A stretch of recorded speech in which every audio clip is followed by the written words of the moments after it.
Okay, I'm going to make a flat scraper out of this bar of high-speed steel that I picked up off Amazon.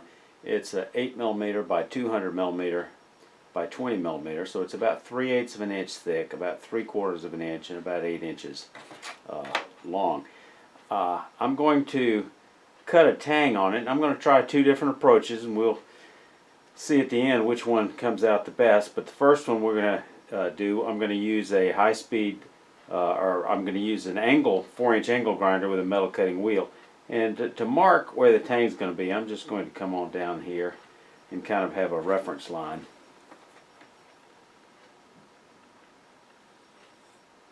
To give me a pretty good idea. About 1/4 of an inch off each side.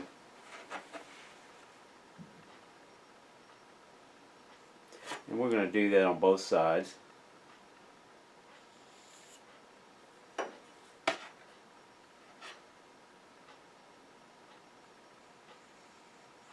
Okay, now the length of this tang, I'm measuring it at 1.5 inches from the short end, and this end's about 1/4 inch longer. So let's go over to the vise and angle grinder and start grinding. Alright, I'm going to come in at a slight bevel here. Got my safety glasses on for sure.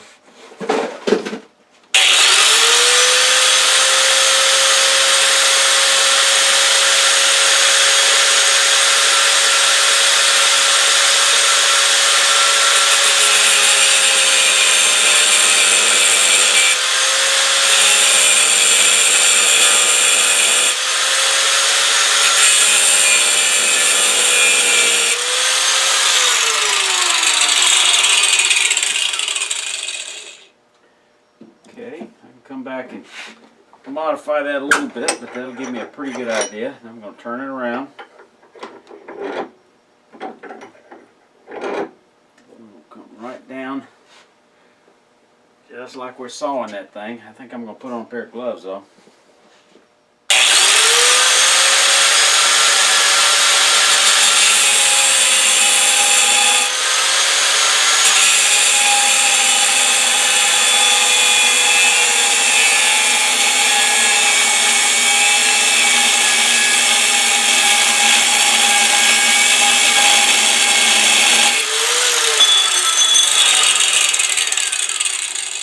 I'm thinking I'm going to make just a couple of relief cuts on the side first.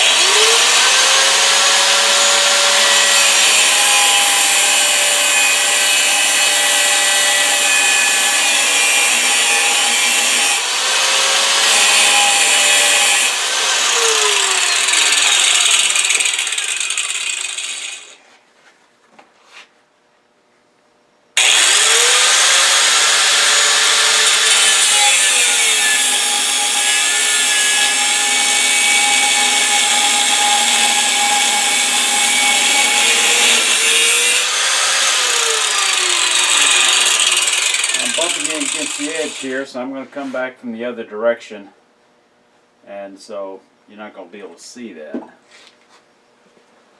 Alright, I'm going to come over to the wheel and do it with an 80 grit CBN wheel set at almost 90 degrees coming in from the side, and I'm going to wear these gloves, keeping them away from the wheel of course, just like I would my skin, but it keeps sparks off a little bit. So let's give this a try. First I'm going to clean up that other part, try to get it parallel.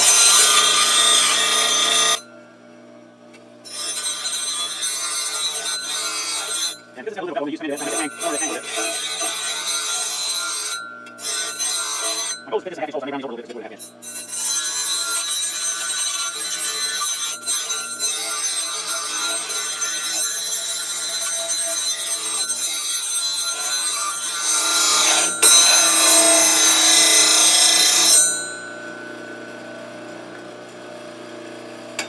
Let me go get a pair of calipers.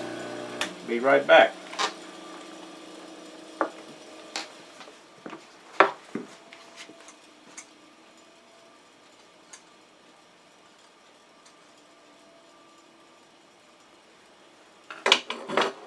Alright, I'm back.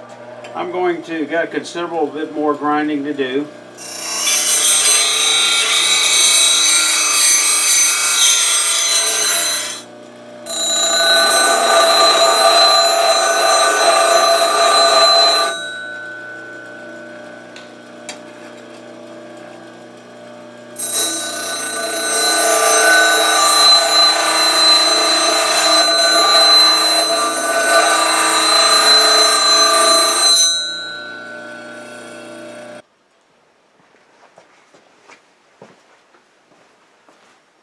I got most of the grinding off. I took the edge and just knocked the corners off a little bit to make it a 1/2 inch fit into a circle.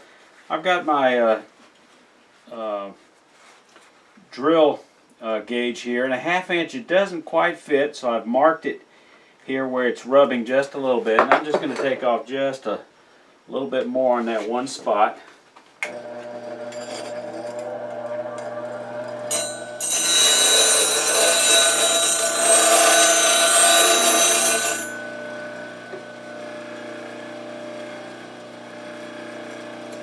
And that'll fit. I'll be able to force that into a whole little epoxy or a little dowel on each side of the handle, and this is going to work fine. Now all I've got to do is square off the front. I'll do that after I put a handle on it. Okay, I'm going to turn the handle. I've got a whole separate video on making a handle, so I'm not going to make you walk through all this. If you're interested, catch the end card at the end of this video, and it'll link to that. But first thing I'm going to do, I'm going to turn it around, get a rough shape. I've got a pretty good size length, and then I'm going to cut a little notch for the ferrule. I swapped out a couple of fixtures and had a couple of parts left over, so I'm just going to, when I get it turned down, I'll mark those. So I'm going to use spindle roughing gouge to just get these things round.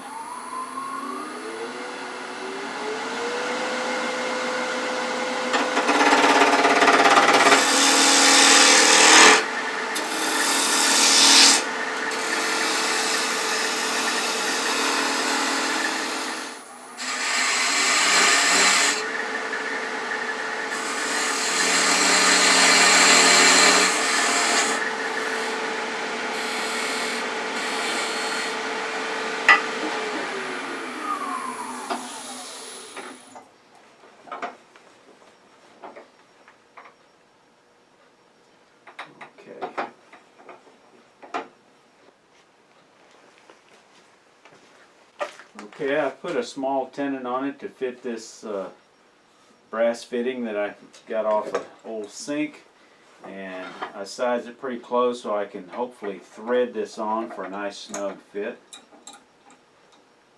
It doesn't fit any of my standard thread chasing threads, that is either 12, 16, or 10. I'm not sure what it is. I think this will, I'll be able to just screw it on. Okay, I've got my handle. It's got a little bit of an octagonal, or 1, 2, 3, 4, 5, 6, 7, a hexagonal, octagonal on the end here, just for variation.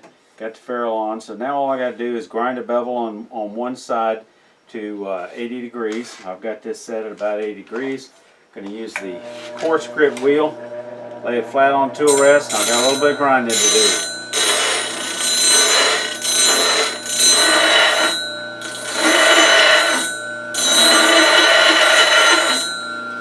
Okay, the only thing I've got 2 more steps to do. I need to take off these very sharp edges, and I'm just going to hit on the bottom, and I'm just going to do that on a belt sander. Let me clean it up a little bit, get some product.